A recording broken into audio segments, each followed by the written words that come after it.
What's going on, everybody? This is going to be episode 19 of my show Muffler Delete. I am ATC, that's Adam Talks Cars, and today I'm going to give you my raw, honest, unfiltered opinions about the brand new, recently unveiled 2022 Subaru BRZ. And to be honest, it fell a little bit short of my expectations. I don't think the visual appearance of the car changed enough from the previous generation. I thought they could have definitely taken more drastic measures in the looks department. And maybe even more important than the looks of the car is the power. And it only jumped from 205 to 228 in terms of horsepower, and from 156 to 184 in terms of pound-feet of torque. And I was kind of expecting a little bit more, if I'm going to be honest. Although I will say that since the car is made in conjunction with Toyota, and Toyota does make a 4-cylinder version of the Supra, maybe they couldn't step it up to that 250, 260 mark because it would really step on the toes of the 4-cylinder Supra. But that's just me defending them. I still would much rather see the BRZ have 250 horsepower. That would make me a lot happier. But alas. I mean, it definitely... They changed enough about the look to make it clear that it's a new generation. The front end still kind of has a cartoony vibe to it, which I like. You know, a little like animated vibe to it. I don't know if that makes any sense, but to me it does. Very important and very cool. There's not a single fake vent on the car to be seen. I didn't see one.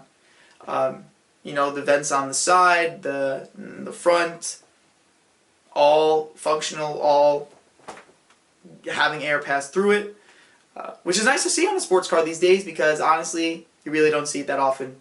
Most of the time you're finding a fake vent somewhere, especially on sports cars. The interior of the BRZ still, I find really, really underwhelming. The screen in the middle still kind of looks tacked on, which makes the whole thing seem cheaper. That's probably where I was disappointed the most. But I guess there's got to be a reason for it. If you're buying a BRZ, you know, the interior comfort is not going to be the most important thing to you. I just kind of wish that when you're spending $30,000 or low $30,000 for a car, I'm expecting a higher level interior.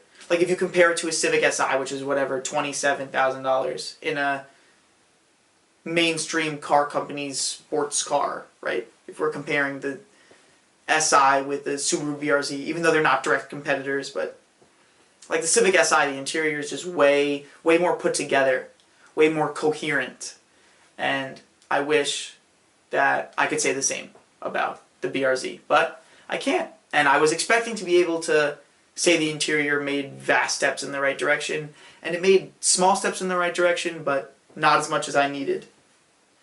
The back end is pretty cool, built-in ducktail. It looks a little fatter, a little thicker in the back. It had the light bar across. I definitely like the back end more than the front. The changes made to the rear stand out to me as more positive than the changes in the front.